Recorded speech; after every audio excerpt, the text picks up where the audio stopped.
ചെയ്യണം. അതിൻ്റെ കൂടെ തന്നെ മെഡിറ്റേഷൻ, യോഗ കൊണ്ടുപോകണം.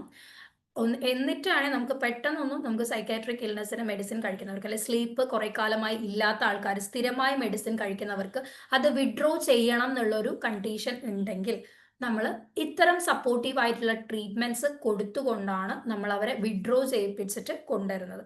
ഡയറക്റ്റ്ലി നമ്മൾ പോയി സൈക്കാട്രിക് മെഡിസിൻ നിർത്തി കഴിഞ്ഞാൽ അതിന് അവർക്ക് വളരെയധികം വേറെ ബുദ്ധിമുട്ടുകൾ ഉണ്ടാവാനുള്ള ചാൻസസ് ഉണ്ട്. സൂയിസൈഡൽ ടെൻഡൻസി അങ്ങനത്തെ കാര്യങ്ങളൊക്കെ കണ്ടിട്ടുണ്ട്. അപ്പോൾ നമ്മൾ അത്തരം പ്രൊസീജിയേഴ്സ് ഒക്കെ, അത്തരം കാര്യങ്ങളൊക്കെ അവോയ്ഡ് ചെയ്യാനായിട്ട് നമ്മൾ സപ്പോർട്ടീവ് ആയിട്ടുള്ള ഇത്തരം ട്രീറ്റ്മെന്റുകൾ ചെയ്ത്, ഇതിപ്പം ഓർമ്മക്കുറവിന്റെ കാര്യത്തിൽ എന്തിനാണ് ഇത് സൈക്കാട്രിക് ഡിസോർഡേഴ്സിന്റെ ഭാഗമായിട്ടാണ്, നെർവസ് സിസ്റ്റത്തിന് വരുന്ന ഡിസോർഡേഴ്സിന്റെ ഭാഗമായി തന്നെയാണ് നമുക്ക് ഓർമ്മക്കുറവ് എന്നുള്ളൊരു അസുഖം വരുന്നത്. ചിലപ്പം വേറെ എന്തെങ്കിലും അസുഖത്തിന്റെ മുന്നോടിയായിട്ടും ഇങ്ങനെ ഒരു കാര്യം വരാനായിട്ടുള്ള ചാൻസസ് ഉണ്ട്. അപ്പൊ നമുക്ക് ആ ഒരു മെഡിസിൻ വിഡ്രോ ചെയ്യണം എന്നുണ്ടെങ്കിൽ നമ്മൾ ഇങ്ങനെ സപ്പോർട്ടീവ് ആയിട്ടുള്ള ayurvedic treatment, yoga and meditation blend ചെയ്തിട്ട് നമ്മൾ ട്രീറ്റ്മെന്റ്സ് ചെയ്തിട്ടാണ് നമ്മളത് നിർത്തിക്കൊണ്ടതും.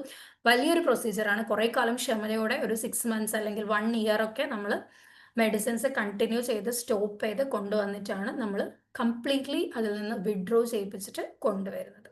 അപ്പം ഇന്നത്തെ സെഷനിൽ ഇത്രയുമാണ് എനിക്ക് പറയാനായിട്ടുള്ളത്. ഓർമ്മക്കുറവ് എങ്ങനെ പരിഹരിക്കാം എന്നുള്ളതാണ് നമ്മൾ ഡിസ്കസ് ചെയ്തത്.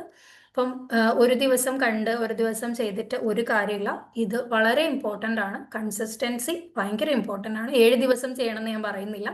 3 ദിവസമോ 4 ദിവസമോ എങ്കിലും തീർച്ചയായും ചെയ്യണം. നിങ്ങൾ ഇപ്പം തന്നെ ഒരു 18 വയസ്സൊക്കെ മുതൽ തന്നെ യോഗയൊക്കെ പ്രാക്ടീസ് ചെയ്ത് തുടങ്ങിക്കഴിഞ്ഞാൽ വളരെ നല്ല എഫക്റ്റ് നിങ്ങൾക്ക് തന്നെ ഉണ്ടാവും. എപ്പോൾ നിങ്ങൾ തുടങ്ങിയോ അതേപോലെ തന്നെ നിങ്ങൾ ഒരു 40-50 വയസ്സ് കഴിഞ്ഞാൽ അതേപോലെ തന്നെ നിങ്ങൾ ഉണ്ടാവും. അതുപോലെ തന്നെ ഈ ആസനങ്ങൾ, ബാലാസനം പോലത്തെ ആസനങ്ങളൊക്കെ സ്ഥിരമായി ബെഡിലിരുന്ന് പോലും ചെയ്യാനായിട്ട് ശ്രമിക്കാം. ഗരുഡാസനം ഈസി, ഇതൊക്കെ ഇന്ന് പഠിപ്പിച്ച എല്ലാ ആസനങ്ങളും എല്ലാവർക്കും ചെയ്യാനായിട്ട്, ഇപ്പം കുറച്ചൊരു ഏജ് ആയിട്ടുള്ള ആൾക്കാർക്ക് വേണമെങ്കിലും ചെയ്യാൻ പറ്റുന്ന ആസനങ്ങളേ ഉള്ളൂ. വലിയ സ്ട്രഗിൾ ചെയ്തിട്ടുള്ള അഡ്വാൻസ്ഡ് ആസനങ്ങളൊന്നും ഞാൻ പഠിപ്പിച്ചിട്ടില്ല. എല്ലാവർക്കും ചെയ്യാൻ പറ്റുന്നതാണ്. താടാസനം, മൗണ്ടെയിൻ പോസ്ചർ എല്ലാവർക്കും ചെയ്യാൻ പറ്റും. അതുപോലെ തന്നെ പശ്ചിമോത്താനാസനം, ഞാൻ ഈ ഒരു പിക്ചർ ഇട്ടത് തന്നെ എല്ലാവർക്കും ചെയ്യാൻ പറ്റും എന്നുള്ള രീതിയിൽ കാണിക്കാൻ വേണ്ടി തന്നെയാണ്. അല്ലെങ്കിൽ വളരെ ഫ്ലെക്സിബിളായി മുഴുവനായി കുനിഞ്ഞ് കാല് തൊടുന്ന പിക്ചർ ഞാൻ ഇടാണ്ടിരുന്നത് നിങ്ങൾക്ക് എല്ലാവരും ചെയ്യണം എന്നുള്ള രീതിയിൽ കാണിക്കാൻ വേണ്ടിയിട്ടാണ്. വൃക്ഷാസനം എല്ലാവർക്കും ചെയ്യാൻ പറ്റും. കുട്ടികളെ കൊണ്ടൊക്കെ സ്ഥിരമായി ചെയ്യിപ്പിക്കുന്നത് നല്ലതാണ്. ടീച്ചേഴ്സൊക്കെ ആരെങ്കിലും ചെയ്യുന്നുണ്ടെങ്കിൽ ക്ലാസ്സിലൊക്കെ ഇടയ്ക്കൊക്കെ ഒന്ന് ചെയ്യിപ്പിക്കാം. ബ്രീത്തിങ് എക്സസൈസ് ഒക്കെ നിങ്ങൾക്ക് ക്ലാസ്സിൽ ചെയ്യിപ്പിക്കാം കുട്ടികൾക്ക്. എന്നിട്ട് ക്ലാസ് തുടങ്ങി കഴിഞ്ഞാൽ അവർ കോൺസെൻട്രേറ്റ് ചെയ്തിരുന്നോളും. അതുപോലെ തന്നെ പദ്മാസനം വേണമെങ്കിൽ പദ്മാസനം ചെയ്യാൻ ഒരു ബുദ്ധിമുട്ടുണ്ടാവും ചിലർക്ക്. അങ്ങനെ ബുദ്ധിമുട്ടുള്ളവർ സിദ്ധാസനത്തിൽ ഇരിക്കുക. ആരോ കുത്തി വരയ്ക്കുന്നുണ്ട്, ഒന്ന് ശ്രദ്ധിക്കണേ. പിന്നെ അനുലോം വിലോം പ്രാണായാമം നമുക്കറിയാം, നമ്മൾ ഓൾറെഡി ചെയ്തിട്ടുണ്ട്. അതിൻ്റെ വീഡിയോ യൂട്യൂബ് ചാനലിൽ കിടപ്പുണ്ട്. അതെങ്ങനെ സ്റ്റെപ്പായി ചെയ്യുന്നു ഞാൻ ചെയ്തിട്ടുണ്ട്. അപ്പം ചെയ്യുന്നവർ എൻ്റെ കൂടെ തന്നെ പ്രാക്ടീസ് ചെയ്യാനായിട്ട് നോക്കുക. പിന്നെ ഭ്രാമരി പ്രാണായാമവും സ്ഥിരം ചെയ്യുന്നത് വളരെ നല്ലതാണ്. നമ്മളെ ബ്രെയിൻ ഒരു സൗണ്ടാണ്. ആക്ച്വലി സൗണ്ട് ഹീലിംഗ് എന്ന് പറഞ്ഞൊരു ഒരു ശാഖ തന്നെയുണ്ട് സൗണ്ട് ഹീലിങ്ങിന്. ഇപ്പം പലരും ഫ്രീക്വൻസീസ് ഉപയോഗിച്ചിട്ട് ഇപ്പം നമ്മളുടെ ബോഡീനെ ഹീൽ ചെയ്യാനായിട്ട് പറ്റും. ചക്ര സെഷനിൽ ഞാനത് പഠിപ്പിക്കുന്നുണ്ട്, എങ്ങനെ ഏതൊക്കെ സൗണ്ടുകൾ. അവർക്ക് ആദ്യം തന്നെ ഞാൻ സൗണ്ടാണ് പഠിപ്പിക്കുന്നത്. അപ്പം സൗണ്ട് ഹീലിംഗ് എന്ന് പറയുന്നത് വളരെ ഇമ്പോർട്ടൻ്റ് ആണ്. നമ്മളുടെ എന്തെങ്കിലും സ്റ്റക്കായി കിടക്കുന്ന ഇമോഷൻസിന്, എന്തായാലും നമ്മളുടെ ചൈൽഡ്ഹുഡ് വെച്ചിട്ട് നമുക്ക് എന്തെങ്കിലുമൊക്കെ സ്റ്റക്കായി കിടക്കുന്ന ലിമിറ്റിംഗ് ബിലീഫ്സ് അങ്ങനത്തെ കാര്യങ്ങളൊക്കെ നമ്മളുടെ ബോഡിയിൽ ഉണ്ടാവും, ട്രോമാസ് ഒക്കെ ഉണ്ടാവും. അപ്പം ആ ഒരു സാധനം റിലീസ് ചെയ്യാനായിട്ട് ഈ ഒരു സൗണ്ട്സ് യൂസ് ചെയ്യുന്നത് വളരെയധികം ഹെൽപ്ഫുൾ ആണ്. അപ്പം ഈ ഇതിലും നമ്മൾ ശബ്ദം ഉണ്ടാക്കുന്നത് തേനീച്ചേൻ്റെ ശബ്ദമാണ്. ഇപ്പം ഞാൻ ഉണ്ടാക്കിയത് എത്രത്തോളം നിങ്ങൾക്ക് മനസ്സിലായി എന്നറിയില്ല. തേനീച്ചയുടെ ശബ്ദമാണ് ശരിക്കും ഉണ്ടാക്കേണ്ടത്. എന്നുള്ളൊരു ശബ്ദമാണ്. തേനീച്ച നിങ്ങൾക്ക് അറിയാലോ എങ്ങനെയുണ്ട്. ആ ഒരു ശബ്ദം ഉണ്ടാക്കിയാൽ മതി. ശ്വാസം ഉള്ളിലേക്ക് എടുക്കുക, പുറത്ത് വിടുമ്പോൾ തേനീച്ചയുടെ ശബ്ദം ഉണ്ടാക്കുക. അപ്പം ഇത്രയുമാണ് ഇന്നത്തെ ഒരു സെഷൻ. ആയുർവേദത്തിലും പിന്നെ മെഡിസിൻസ് ഒക്കെയാണ്. മെഡിസിൻസ് ഒന്നും ഞാൻ പറയുന്നില്ല. ആർക്കെങ്കിലും കൺസൾട്ടേഷൻ വേണമെങ്കിൽ എടുത്തു കഴിഞ്ഞാൽ നമുക്ക് മെഡിസിൻസിൻ്റെ പേര്, കാരണം മെഡിസിൻസിൻ്റെ പേര് അങ്ങനെ പറയുന്നത് ശരിയല്ല, അതുകൊണ്ട് പേരുകൾ ഞാൻ പറയുന്നില്ല. നിങ്ങൾ കൺസൾട്ടേഷൻ എടുത്തു കഴിഞ്ഞാൽ ഞാൻ പറയാം. എന്തെങ്കിലും ഡൗട്ട് ഉണ്ടെങ്കിൽ നമുക്ക് ചോദിക്കാം. പിന്നെ ഒരു കാര്യം പറയാനുള്ളത്, സാറിൻ്റെ ഒരു സെഷൻ ഉണ്ട് നെക്സ്റ്റ് വീക്ക് സ്റ്റാർട്ട് ചെയ്യുന്നത്. ലെവൽ 2 ആണ്. അപ്പോൾ ആരെങ്കിലും ഇൻട്രസ്റ്റഡ് ആയിട്ടുള്ള ആൾക്കാരുണ്ടെങ്കിൽ തീർച്ചയായിട്ടും ജോയിൻ ചെയ്യാം.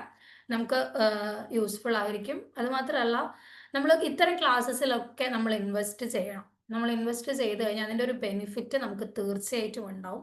എനിക്കത് ഉണ്ടായത് കൊണ്ട് തന്നെയാണ് ഞാൻ പറയുന്നത്. അപ്പം നിങ്ങൾ അത് മാക്സിമം യൂസ്ഫുള്ളായി യൂസ് ചെയ്യാനായിട്ട് ശ്രമിക്കുക. ഈ ഒരു ക്ലാസ്സിൽ പറയുന്നത് പോലെ ആയിരിക്കില്ല നമ്മൾ ആ ക്ലാസ്സിൽ കുറച്ചും കൂടെ നമ്മൾ ഭയങ്കര പേഴ്സണലി നമുക്ക് അറിയാനായിട്ട് പറ്റും. അവരെയൊക്കെ ഓരോ സ്റ്റുഡൻസിനെയും നമുക്ക് അറിയാനായിട്ട് പറ്റും. ഇപ്പം തന്നെ നമുക്ക് ചക്രയിലൊക്കെയുള്ള എല്ലാ സ്റ്റുഡൻസിനെയും നമുക്ക് പേഴ്സണലി അറിയാം.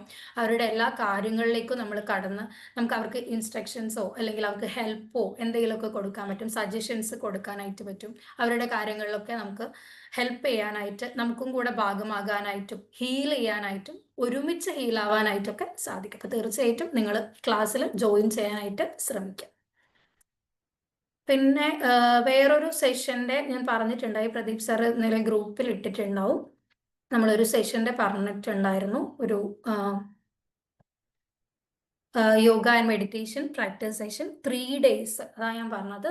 നമ്മൾ 3 ദിവസമെങ്കിലും ആഴ്ചയിൽ നമ്മളുടെ ഒരു യോഗ പ്രാക്ടീസ് അല്ലെങ്കിൽ ഒരു മെഡിറ്റേഷൻ പ്രാക്ടീസ് ഹെൽത്തിന് വേണ്ടി നമ്മൾ മാറ്റി വെക്കണം. ഇതിൽ തന്നെ ചേരണം എന്ന് ഞാൻ പറയുന്നില്ല.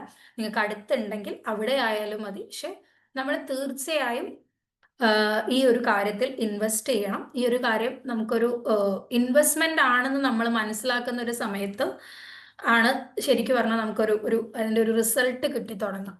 യോഗയൊക്കെ പഠിക്കുന്ന, മെഡിറ്റേഷനൊക്കെ പഠിക്കുന്നതായിക്കോട്ടെ, നമ്മൾ അത്രയും, ഞാനൊക്കെ ഒരുപാട് കാലം ഒരുപാട് സ്ട്രഗിൾ ചെയ്തിട്ടും ഒരുപാട് കാര്യങ്ങളിൽ പൈസ ചിലവാക്കിയിട്ടൊക്കെ തന്നെ പഠിച്ചിട്ടുള്ള കോഴ്സസ് ആണ്. പക്ഷേ ഈ ഒരു കോഴ്സ് പഠിച്ചു കഴിഞ്ഞാൽ നമുക്ക് ലൈഫ് ടൈം ബെനിഫിറ്റ് ആയിരിക്കും.